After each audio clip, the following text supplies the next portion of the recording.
അപ്പൊ ഇത് ഈ മിലരേബയുടെ കഥ പറഞ്ഞ പോലെ ഗുരുശിഷ്യ ബന്ധത്തിലുള്ള ഈ ഒരു വശം മനസ്സിലാക്കാത്തവരാണ്. അപ്പൊ ഗുരുക്കന്മാർ ഇങ്ങനെയൊക്കെ പെരുമാറുന്നു. അത് ശിഷ്യപൂജയോടൊപ്പമാണെങ്കിൽ അവസാനം വരെ ഗുരു ഇങ്ങനെ പെരുമാറിയിട്ടുണ്ടെന്നാണ്. പല പ്രാവശ്യം ശിഷ്യപൂജ വിഷമിച്ച് ഇതെല്ലാം കളഞ്ഞിട്ട് പോകാൻ ആയിട്ട് ഇങ്ങനെ പോയിരുന്ന് പ്രാർത്ഥിക്കുമ്പോൾ അന്നേരം ജീസസും മുഹമ്മദ് നബിയും അല്ലെങ്കിൽ ബുദ്ധനും ഇതുപോലുള്ള ഗുരുക്കന്മാർ വന്ന്, മോളെ ഇത് തെറ്റിച്ചിട്ട് പോകല്ലേ, ഇത് ഏറ്റവും ഉന്നതമായ ഗുരുമാർഗമാണ്, ഇത് കളഞ്ഞിട്ട് പോകല്ലേ, ഇത് ദൈവത്തിൻ്റെ ഒരു വഴിയാണ് എന്നെല്ലാം വന്ന് ശിഷ്യപൂജിതയെ ആശ്വസിപ്പിക്കുന്നതും പിന്നീട് ശിഷ്യപൂജിത എന്ന് ഗുരുവിനോടൊപ്പം വീണ്ടും നിൽക്കുന്നതും, അങ്ങനെ എന്തെല്ലാം വിഷമതകളിലൂടെ കടന്നുപോയി. ഇത് ശിഷ്യപൂജിത മാത്രമല്ല, അന്നത്തെ ഗൃഹസ്ഥന്മാരോടെല്ലാം ചോദിച്ചു കഴിഞ്ഞാൽ അവരെല്ലാം ഇതുപോലുള്ള പല പല കഥാർസിസിലൂടെ കടന്നു പോയവരാണ്.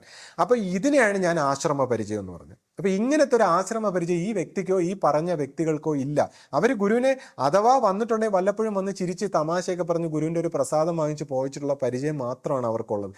അത് വെച്ചിട്ടാണ് അവർ ഈ സംസാരിക്കുന്നത്. ഇനി എന്നോട് ശിഷ്യപൂജിത എങ്ങനെ പെരുമാറിയെന്ന് നോക്കാം. ഇപ്പം ഞാനാണെങ്കിൽ ശിഷ്യപൂജിതയുടെ അടുത്തേക്ക് വരുമ്പോൾ, ശിഷ്യപൂജിത ഒരു ഗുരുസ്ഥാനത്തേക്ക് ചെറിയ ചെറിയ അനുഭവങ്ങളൊക്കെ ഉണ്ടായി, അഖണ്ഡനാമമൊക്കെ ജപിച്ചും അല്ലെങ്കിൽ ചെറിയ ചെറിയ കൊച്ചു കൊച്ചു അനുഭവങ്ങൾ എനിക്കുണ്ടായി.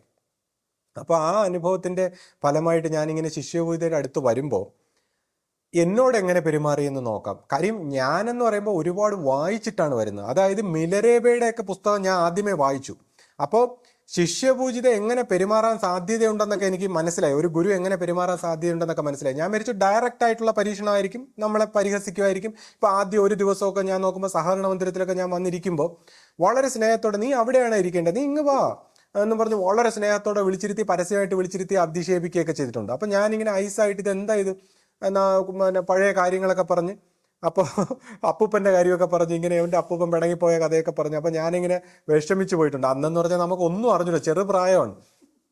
അപ്പോൾ അങ്ങനത്തെ, അപ്പോൾ സ്നേഹം തന്നിട്ട് ഇങ്ങനെ വിളിച്ചിട്ട് ഇങ്ങനത്തെയൊക്കെ ചില പെരുമാറ്റം. ഇപ്പം തന്നെ ആദ്യകാലങ്ങളിൽ ഞാനൊക്കെ ഈ ശാന്തി മഹിമയിലൊക്കെ ട്രിവാൻഡ്രത്തൊക്കെ പ്രവർത്തിക്കുമ്പോൾ നമ്മൾ ഈ ഗുരുവാണിയൊക്കെ വായിച്ചിട്ട് വളരെ സീരിയസ് ആയിട്ട് ആത്മീയ വിഷയങ്ങളൊക്കെ എടുത്തങ്ങ് പ്രവർത്തിക്കുകയാണ്, ത്യാഗ സ്വഭാവത്തിലൊക്കെ പ്രവർത്തിക്കുകയാണ്. അപ്പോൾ അന്നത്തെ കാലത്ത് നമ്മുടെ ഈ ശാന്തി മഹിമയുടെ പുതിയ സംഘാടകരെയൊക്കെ സെലക്ട് ചെയ്യുന്നൊരു സമയം. അപ്പോൾ ഹരിയും ഞാനും പ്രേംജിയൊക്കെ ഉണ്ട്, സുശാന്തൊക്കെ ഉണ്ട്.